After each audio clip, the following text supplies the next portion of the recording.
À l'heure où je tourne cette vidéo, nous en sommes au chapitre 23 de The Jojo Land, et on sait déjà quel est le thème principal de cette partie, l'argent.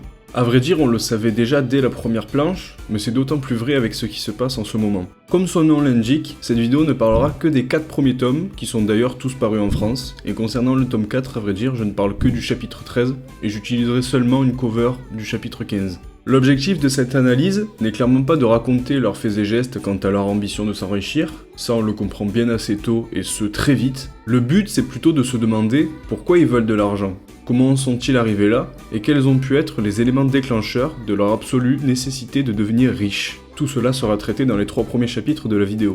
Mais comme vous pouvez le voir dans le titre, on ne parlera pas que de matériel dans cette analyse, mais aussi d'affectif, en mettant ces deux concepts en lien, notamment dans les 2 derniers chapitres, où l'un portera sur la solution de leurs problèmes via un certain objet, et l'autre nous montrera un tout autre point de vue quant à l'utilisation de cet objet. Cela permettra de développer la question, et aussi de tenter de prévoir les futurs enjeux de cette partie, qui est d'ores et déjà très mouvementée. Allez, sans plus tarder, il est temps de commencer.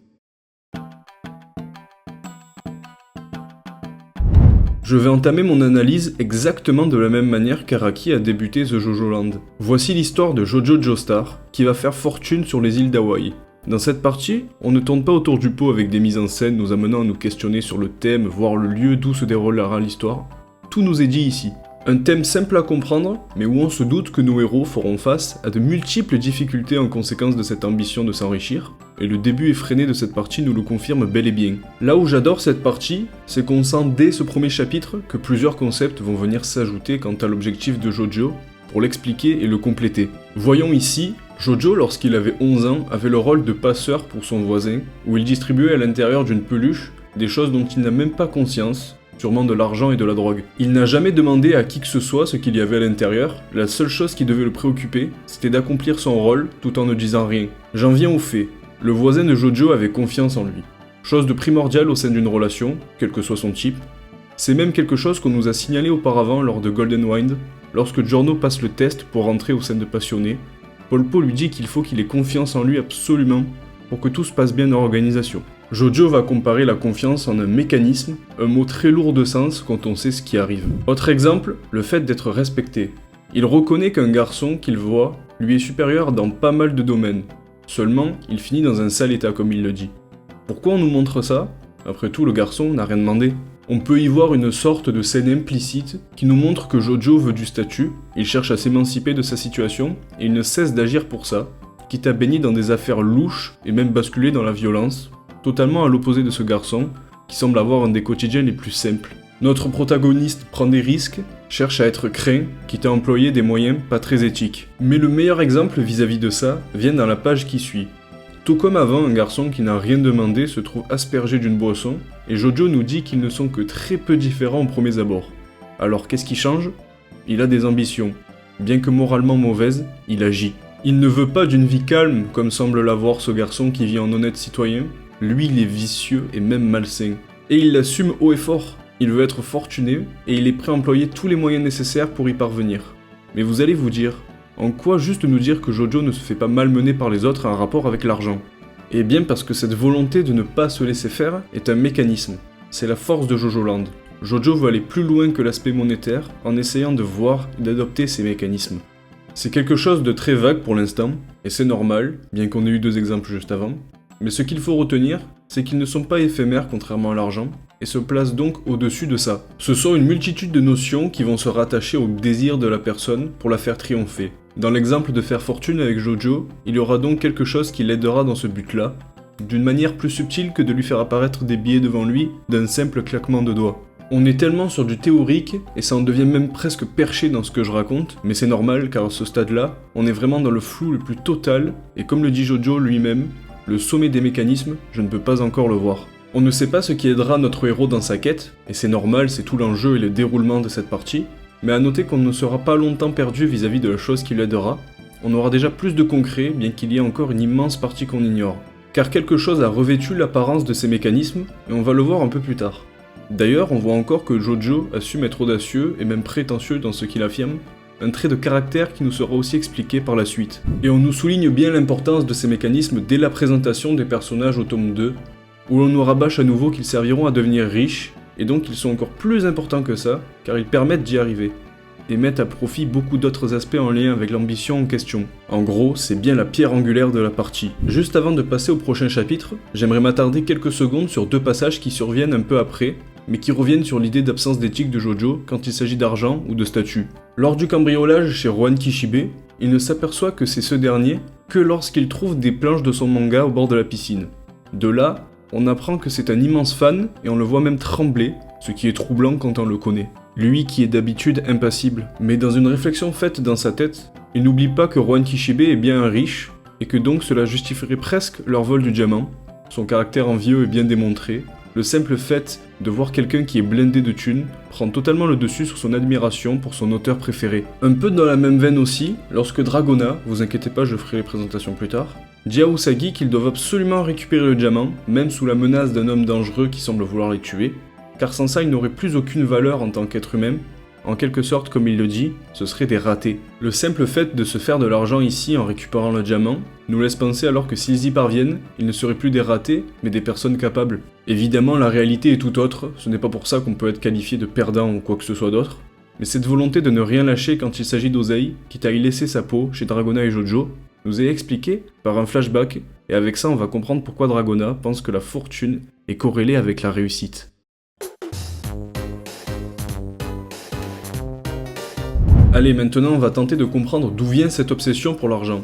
Pour ce chapitre, je vais introduire un autre personnage central pour la critique, dont j'ai parlé vite fait juste avant, Dragona Joestar. Comme le nom l'indique, cette personne fait partie de la famille de Jojo, et est d'ailleurs son grand frère. Malgré les apparences, Dragona est bien un garçon, avec une tendance androgyne, et c'est bien un trait qui va être exploité dans le flashback ci présent.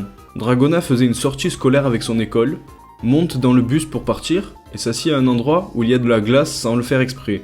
Et une fille de sa classe vient lui faire chier en disant que c'était sa place et que sa glace est maintenant renversée. Le prof au loin entend ce qui se passe et cette fille s'empresse de dire que c'est Dragona qui a emmené cette glace dans le bus, alors que c'est totalement faux, elle a fait ça parce qu'elle sait que c'est interdit. En parallèle, un élève de la classe en dévoile plus sur cet élève, ses parents payent l'école et décident des renvois et de quel prof peut rester.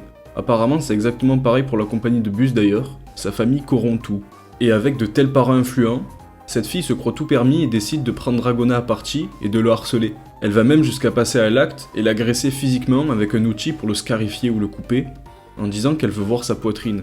Le caractère androgyne de Dragona semble pour cette fille être une justification quant à son acte. Évidemment, j'ai pas besoin de préciser que c'est une connerie sans nom, rien ne justifie l'harcèlement et une agression comme celle-ci. Mais si elle a fait ça, c'est surtout parce qu'elle sait qu'elle ne craint rien avec des parents si haut placés. Heureusement, Jojo intervient pour venir chercher son grand frère et arrêter tout ça. Mais l'agression a bel et bien eu lieu, il y a eu contact et même des paroles offensantes. D'ailleurs, la fille en rajoute une couche sur la confusion quant au sexe de Dragona, comme si c'était si important que ça, alors qu'évidemment, chacun est comme il l'est.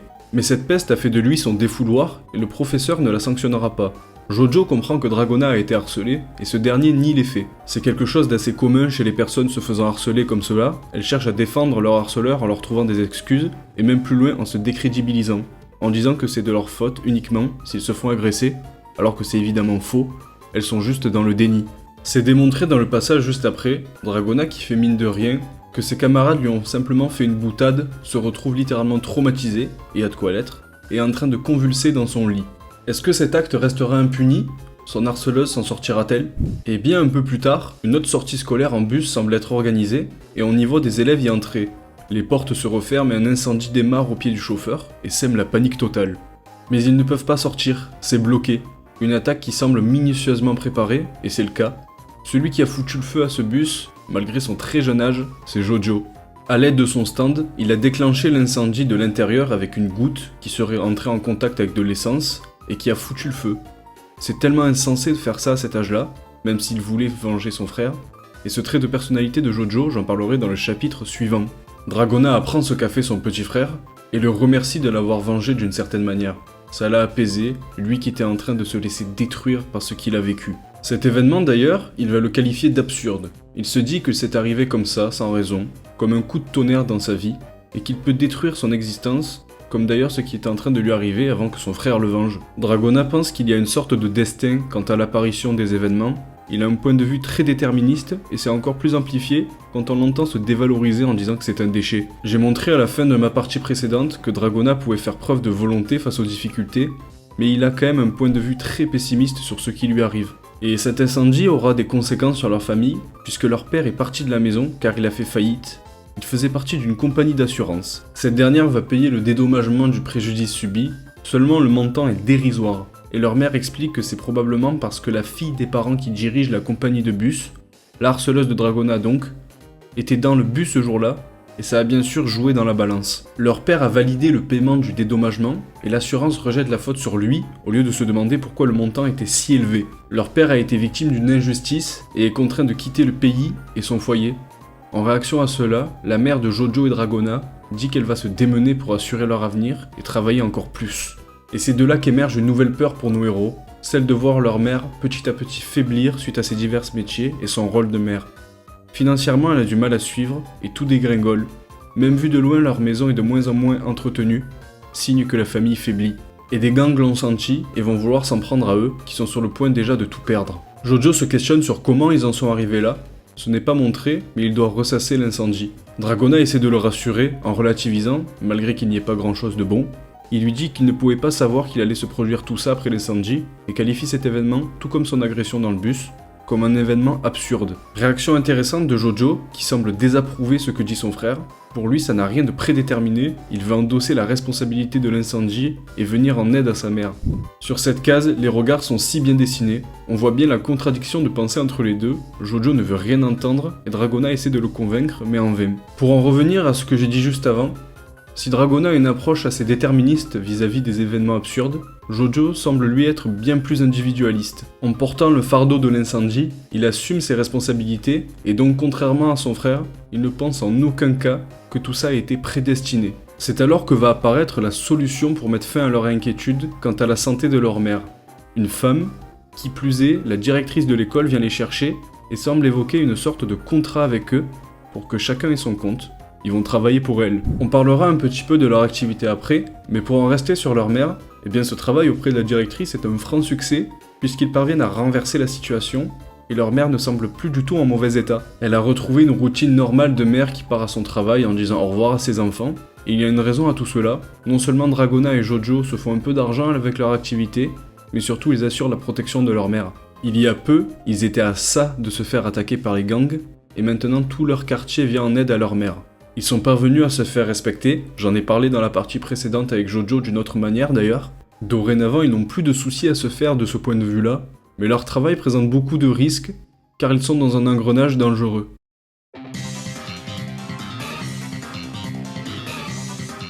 Bon, maintenant qu'on a parlé de leur passé, qui a expliqué comment ils sont entrés en lien avec l'argent, on va voir une potentielle autre justification par rapport à ça. Je parle des abus auxquels ils ont été victimes. Vous allez vous dire que c'est hors sujet, que ça n'a aucun rapport avec leur objectif, mais pourtant Jojo va vous prouver le contraire dans ce qu'il affirme, vous allez comprendre. Premier abus, qui plus est la première mise en scène de Jojo Land, Dragona se fait contrôler en voiture par un policier qui semble très insistant et trop proche de lui. Il se demande ce qu'il a fait pour devoir répondre à un interrogatoire comme ça, en pleine rue, sachant qu'il n'a rien enfreint d'après lui. Alors au final, on verra après qu'ils ne sont pas tout blancs dans l'histoire, ils roulaient avec un faux permis, mais il ne fait aucun doute que le flic ne les soupçonne pas de ça, et ça ressemble beaucoup à un contrôle méticuleusement préparé pour une raison bien précise. Laquelle ? Eh bien il semble avoir envie de se frotter à Dragona, et le fait sortir du véhicule pour apparemment l'inspecter, s'il n'a pas de choses dangereuses sur lui. Il s'agit bien sûr d'un énorme abus de pouvoir du flic, qui utilise la loi lui accordant l'autorisation de fouiller n'importe quel individu comme bon lui semble, mais là il est clair que c'est vraiment pour assouvir certaines pulsions en lui. En plus de se frotter, il va se faire un malin plaisir de lui faire une fouille au corps. Après tout, il a le droit, comme il le dit, il fait ce qu'il veut, le tout en gémissant de plaisir visiblement. C'est alors que Jojo intervient pour couper court à cet abus, qui tourne à l'agression et lance les hostilités. Il sort de la voiture, l'autre policier le menace, mais il le couche avec son stand November Rain. Il s'approche du flic qui a touché son frère, et au moment où il arrive devant lui, Dragona se met aussi à se rebeller, et le dévisage avec son stand Smooth Operators, et Jojo lui assène le coup final pour le mettre à terre. Et dans le chapitre juste après, le deuxième, au moment où Jojo se fait prendre en flagrant délit en train de vendre de la drogue, il se fait d'ailleurs interpeller par ce même policier qui va vouloir se venger. Je l'ai pas dit juste avant, mais il avait découvert que Dragona était en fait un garçon, et cela ne le dérange absolument pas, bien au contraire. Il dévoile haut et fort ses intentions morbides à Jojo, où il va abuser d'eux sans qu'il ne puisse se défendre. Bien sûr, Jojo va s'en sortir et latter la gueule à ce dégénéré à coups de November Rain, mais il va relier cet épisode avec quelque chose qu'on lui a fait faire il y a peu de temps, un test psychologique. Le résultat a démontré que Jojo aurait un trouble de la personnalité antisociale. Sur le moment, lorsqu'on lui dit ça lui en touche une sans faire bouger l'autre. Mais ça soulève une importante réflexion chez lui. Pourra-t-il être heureux un jour ? Le monde semble être contre lui, mais il va tout donner pour l'être. Une question existentielle qui est d'ailleurs le thème principal de la vidéo. Je vais alors en profiter pour faire une conclusion aux 3 premiers chapitres. Comme il le dit lui-même, il veut être heureux, cependant avec cet abus du flic, le licenciement de son père, le début du déclin physique de sa mère et les difficultés auxquelles il a fait face avec son frère tout au long de leur enfance, tout paraît être contre lui. Et ça le rend malade. Il y a toujours un obstacle qui se dresse sur son chemin, sans qu'il n'ait rien demandé du tout. Le concept central qui relie mes 3 premiers chapitres, c'est l'injustice.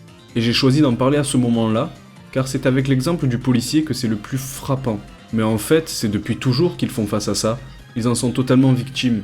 Et en réaction à tout cela, Jojo persiste, il veut être heureux, et son bonheur passe par l'argent, comme on l'a vu tout au long de la vidéo. Mais après tout, depuis le début, on a vu la volonté d'être respecté, la confiance, l'envie d'aider sa mère et l'injustice des abus policiers. Alors pour la confiance, on a vu que c'est simplement un rôle qu'il avait, et lui-même dit que ce concept est un mécanisme, donc au-dessus de l'argent. Par contre, pour la volonté d'aider sa mère, là oui évidemment il y a un contexte financier pour subvenir à leurs besoins et redresser le foyer. Mais il ne faut pas oublier qu'à la base, c'est parti de son incendie pour venger son frère. Ça n'avait pas la même symbolique. Sur ces 4 concepts donc, il n'y en a qu'un seul qui touche réellement à l'argent. Ça ne représente qu'un quart du problème. Alors est-ce que son rêve est vraiment adapté à ce qu'il souhaite ? L'argent peut-il faire son bonheur ?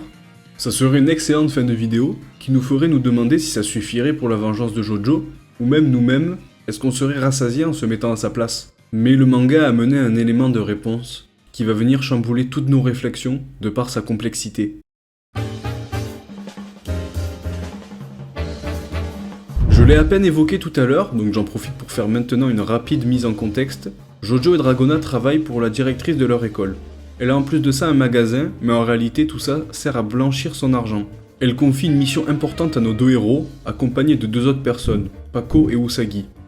Voler un diamant d'une valeur de 6 millions de dollars en s'infiltrant dans la villa d'un touriste japonais en vacances. On parle de Rohan Kishibe, j'ai parlé de lui un peu avant, bref, il trouve le diamant chez lui et ils veulent s'en aller, seulement impossible de voler le diamant, il ne cesse de s'éloigner de Dragona dès qu'il le saisit. Et c'est alors qu'intervient Jojo qui a la réponse à ce mystère. 2 pierres de lave. Il a vu des plantes de ces dernières et il affirme qu'elles ont bien plus de valeur que le diamant, il semble avoir compris quelque chose. Évidemment, ça suscite la curiosité chez les autres. Comment un objet qui paraît si anodin à première vue peut-il être si important ? Jojo a même compris que Kishibe était venu ici spécialement pour cette lave. Il va vouloir le questionner, mais il va se heurter au caractère de bourrique du mangaka. Il va lui mettre un coup de pression en détruisant l'une des 2 laves, et sa réaction est très expressive. Il devient impulsif. Jojo semble avoir touché un point sensible. La lave en leur possession, la bande part de la maison, avec le diamant donc qui désormais ne fuit plus, mais en partant, Rohan demande à s'entretenir avec Jojo. Il a été vaincu, mais cela ne l'empêche pas de donner un avertissement à ce dernier. Cette lave entraîne des obligations.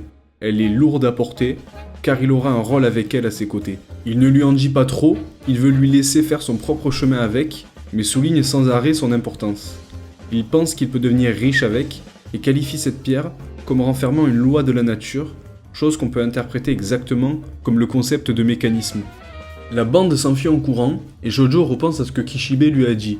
Il ne comprend pas bien pourquoi il lui a dit ça, qu'il lui confiait la lave, et suppose que plus tard, quelque chose surviendra. Mais il ne perd pas le nord, il assume ça et compte bien devenir riche avec. En attendant leur avion pour retourner chez eux, ils aperçoivent une boutique de montres de luxe. L'appât du gain semble avoir contaminé certains, car Dragona a une idée pour patienter. Il va vouloir tester la lave. Ils se sont aperçus dans le manoir que la lave étant dans le coffre-fort avec le diamant, était indispensable pour le voler. Il se demande si cela ne se fait pas par contact. Il va donc vouloir essayer cela dans le magasin en mettant en contact une montre et la lave pour voir ce qu'il se produit. Usagi l'accompagne et il se retrouve dans une pièce reculée avec le gérant du magasin qui a vu le diamant dans la poche de Dragona et qui pense que tous 2 sont assez friqués. Je passe les détails, mais on leur propose d'essayer des montres. Et l'une d'entre elles a disparu, sauf que Dragona n'a même pas fait toucher la montre à la lave. Mais l'image sur les caméras de surveillance sont fatales. On y voit la montre s'accrocher à son bracelet. Il commence à comprendre un point capital chez la lave, elle lui a fait agir inconsciemment.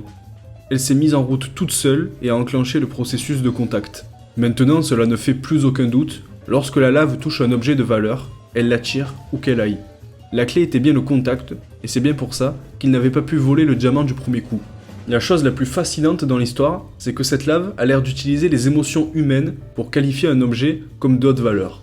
Roy nous avait dit qu'elle contenait une loi de la nature. Là, elle arrive à déceler les sentiments humains quant à un objet pour l'assimiler et ne plus le quitter. Cet objet semble multifonction et paraît même terrifiant à ce stade-là, et on se doute que c'est loin d'être fini. Au fur et à mesure de Jojo Land, la lave aura d'autres propriétés et d'autres moyens d'être utilisée. Une fois alors sortie du magasin, alors la montre les suit, mais n'est pas encore avec eux, car elle échappe aux vigiles de la boutique, donc ils ont pu partir sans accroc, je précise. Ils disent tout cela à Paco et Jojo. La lave attire les choses de valeur et utilise leurs émotions pour le savoir. Et tout s'enchaîne très vite. La montre revient bel et bien vers eux, ils aperçoivent un couple avec, et comprennent qu'elle va vite leur être restituée. Et au final, comme vous le voyez, la montre se retrouve dans la bouche d'un poisson, et va bien revenir vers nos héros, car ils ont remporté un combat contre un individu qui les menaçait, mais ça tombe bien, j'ai une partie dédiée sur lui juste après. Juste avant ça, je voudrais parler de cette planche-là. Je vais essayer d'être assez subtil. Comme vous l'avez vu, ce type se vantait d'avoir une si belle montre, et ça a attiré une femme. Dès que cette montre s'est éclipsée, cette dernière s'en va, montrant qu'elle n'était là que pour ça. Alors déjà oui, vous le voyez venir depuis tout à l'heure, on a là une satire d'Araki quant aux femmes qui ne s'intéressent qu'à l'argent. Mais moi, quelque chose d'autre m'interpelle. Cette planche est la planche finale du combat qu'ils ont remporté, nos héros, et donc la montre leur est rendue. Là où je veux en venir, c'est est-ce que cette planche ne serait pas là pour dire qu'à partir de maintenant, la lave serait au centre d'événements bien plus importants que l'argent? Elle va revêtir peut-être complètement le rôle de mécanisme? En tout cas, c'est ce que j'espère, et d'ailleurs le prochain chapitre va nous mettre aussi sur cette piste.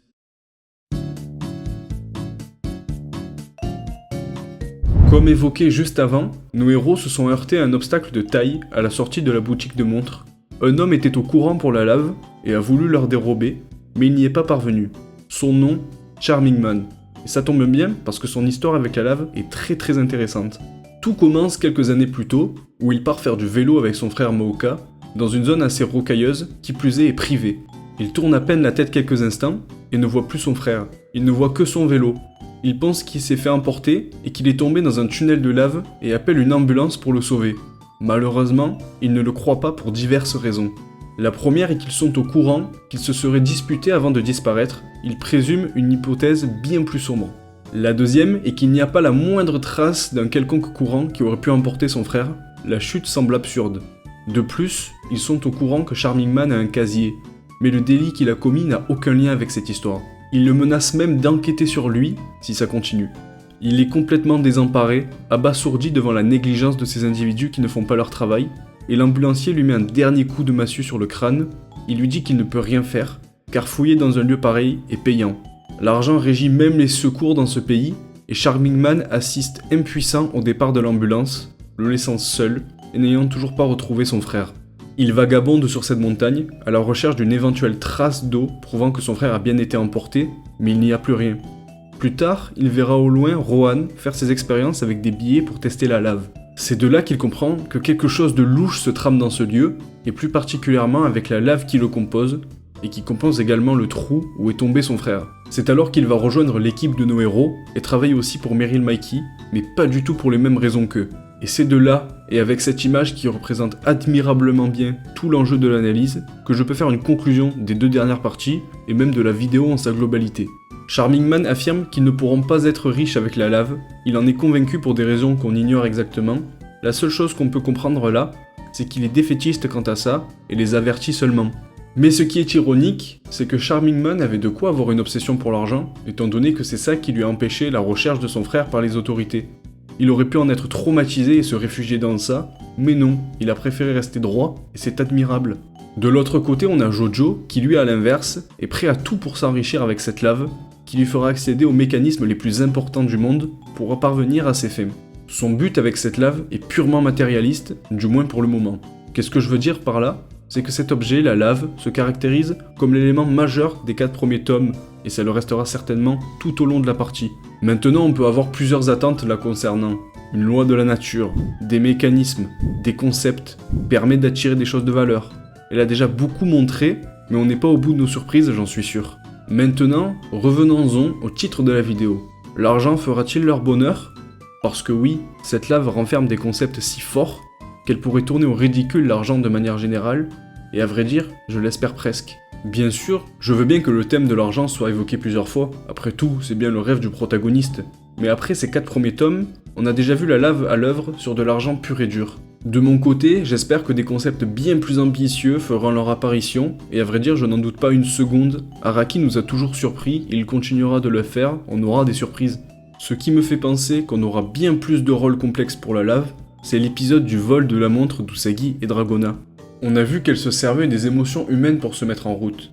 C'est effrayant comme système tellement c'est efficace, et laisse place à un potentiel démesuré, et j'ai hâte de voir comment tout cela va se goupiller pour Jojo, qui, je le rappelle, tout au long de son enfance, a été sujet et témoin de mécanismes bien plus forts que l'argent, et qui vont probablement aussi se renfermer et être utilisés via la lave. Du côté de Charming Man, j'espère que ce système ou un autre lui permettra de retrouver son frère, ou bien de prouver qu'on peut assouvir des besoins autres qu'individuels avec cette lave. J'ai hâte de voir comment les émotions vont être utilisées. Je pense même que c'est possible que la lave puisse fonctionner sur un être humain tel quel. Si l'on ressent un énorme sentiment vis-à-vis de lui, ça pourrait donner lieu à des situations bien intenses. En tout cas, même avec l'exemple de Charming Man, l'argent semble prédominer à Hawaï, et je suis impatient de voir comment cela va tourner. Est-ce que Jojo et ses compères vont pouvoir instaurer leur domination au sein de cette société capitaliste, et donc prolonger ce fonctionnement déjà bien ancré? Ou bien vont-ils tout remettre en cause à l'aide des mécanismes de la lave? Et c'est la fin de cette vidéo. J'espère avoir été plus clair que lors de ma dernière, en tout cas elle est déjà plus courte, je pense que ça ne peut être qu'un plus. Surtout pour une analyse où je ne parle que de 3 ou 4 tomes. L'idée de parler de l'argent dans cette partie m'a beaucoup plu et m'a laissé donner mes envies, et même ce que je pense qui arrivera plus tard dans cette partie, même si je suis une brêle absolue en théorie.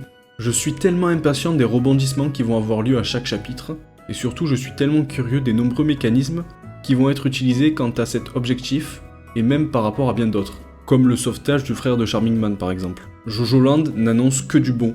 C'est même peut-être le meilleur début de partie pour moi, et je suis 100% client. Je vous remercie infiniment d'avoir regardé la critique. N'hésitez pas à me faire des retours en commentaire pour que je puisse m'améliorer, ou même pour d'autres choses. Allez sur ce, à très vite.